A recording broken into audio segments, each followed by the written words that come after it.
Cette vidéo incroyable vous est offerte par la Guilde des narrateurs.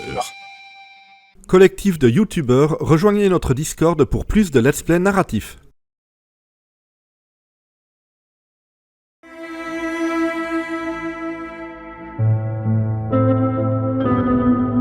Je veux plus que personne ne meure sous mon commandement.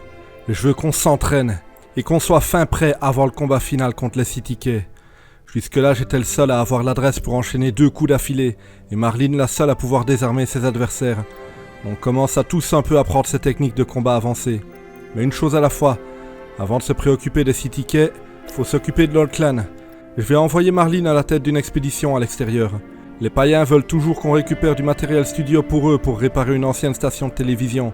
C'est loin, donc on a laissé ça de côté, mais le moment est venu, je pense. Ils s'en vont. J'imagine qu'il suffira de sécuriser l'endroit, tout devrait bien se passer. De mon côté, je prépare le matériel. Si on avait pu utiliser un fusil à pompe contre le Père Espoir, au lieu d'un 9 mm, les choses se seraient mieux passées. Alors je prépare des munitions et j'améliore une hache pour le corps à corps. Je veux que tout soit prêt. Par contre, les autres ont un problème. Ils sont arrivés à une rivière infranchissable. Ils vont devoir faire un détour, en espérant qu'ils aient assez de rations pour revenir après. Sinon, il faudra encore envoyer une nouvelle expédition. Ils atteignent un pont, mais qui ne va pas du tout là où on espérait. Je crois de moins en moins qu'ils arriveront à faire l'aller-retour. Mais d'après Marlene, ils pourraient passer à gué. Ça ferait économiser pas mal de temps. Ça se tente. Ils atteignent finalement l'autre rive pendant la nuit et... ils sont à quelques centaines de mètres du QG des City-Key Mob. Ok, surtout restez prudents.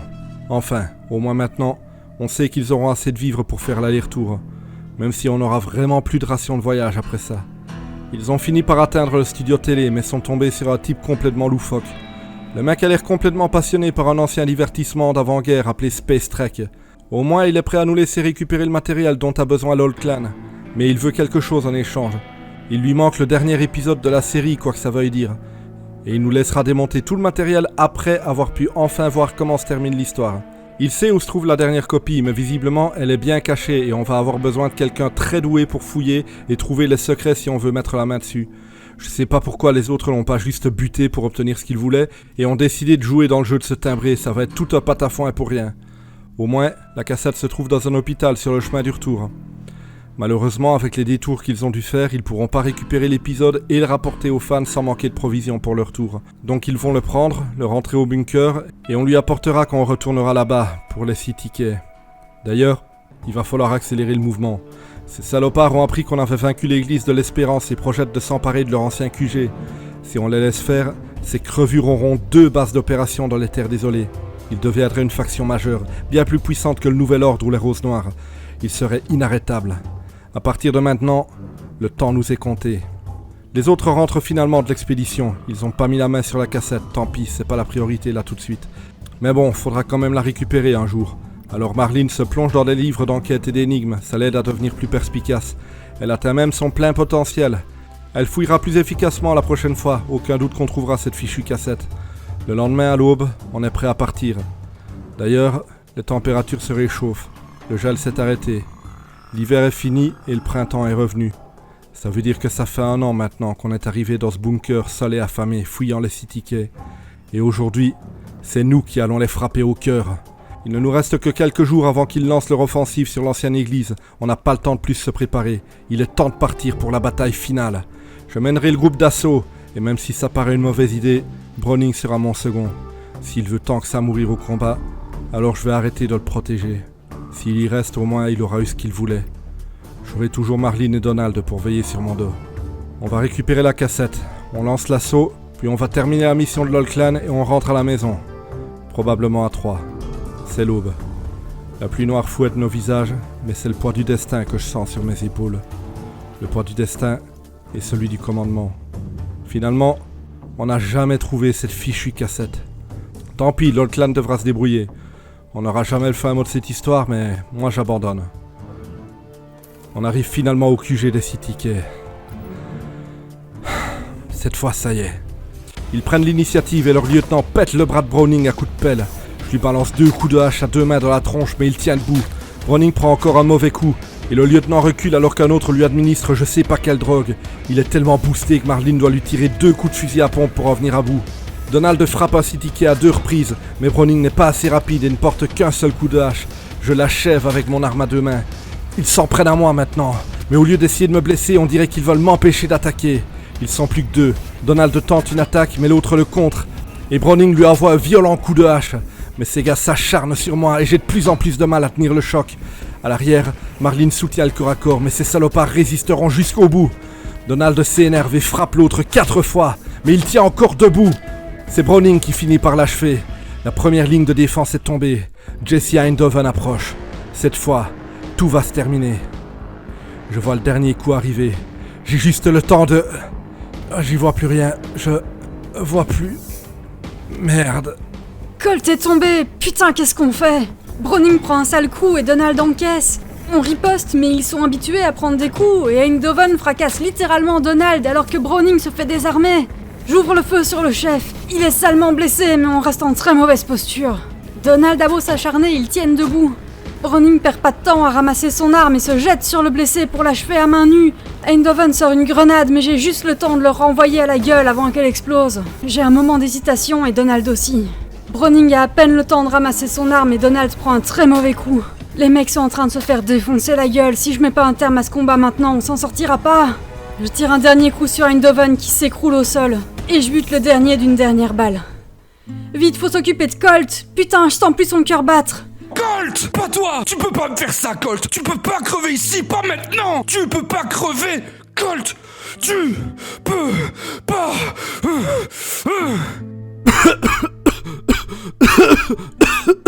Il est reparti! Oh putain, il est reparti! Merci, Browning. Merci. On est finalement rentré. Les autres m'ont aidé à marcher, c'est à peine si je suis capable de mettre un pied devant l'autre. Je suis très affaibli. Mais en tout cas, les CTK Mob, c'est terminé.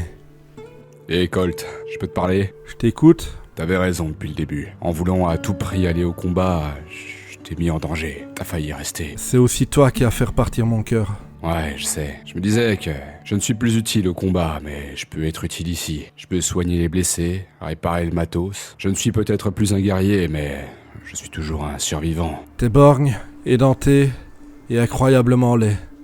Et moi, avec mon cœur, je pourrais plus jamais être efficace. Mais toi et moi, on a fait des terres désolées un endroit sûr. Ça te dit qu'on laisse la place aux jeunes? On prend notre retraite, finit l'aventure et on reste au bunker.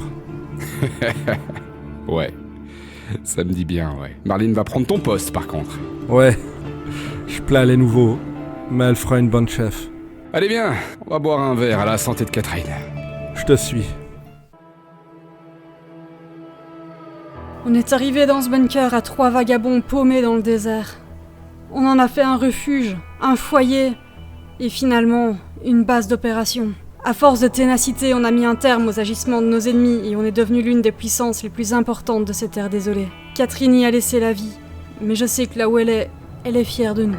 Et aujourd'hui, je suis moi-même fière d'être celle qui nous dirigera. Nous, les aigles du désert! Nous avons exploré, nous avons conquis, nous avons vaincu tous nos adversaires et nous avons accompli des exploits. En vérité, il n'y a qu'une seule chose que nous n'ayons jamais été capables de faire. C'est réparer ces 2 putains de motos.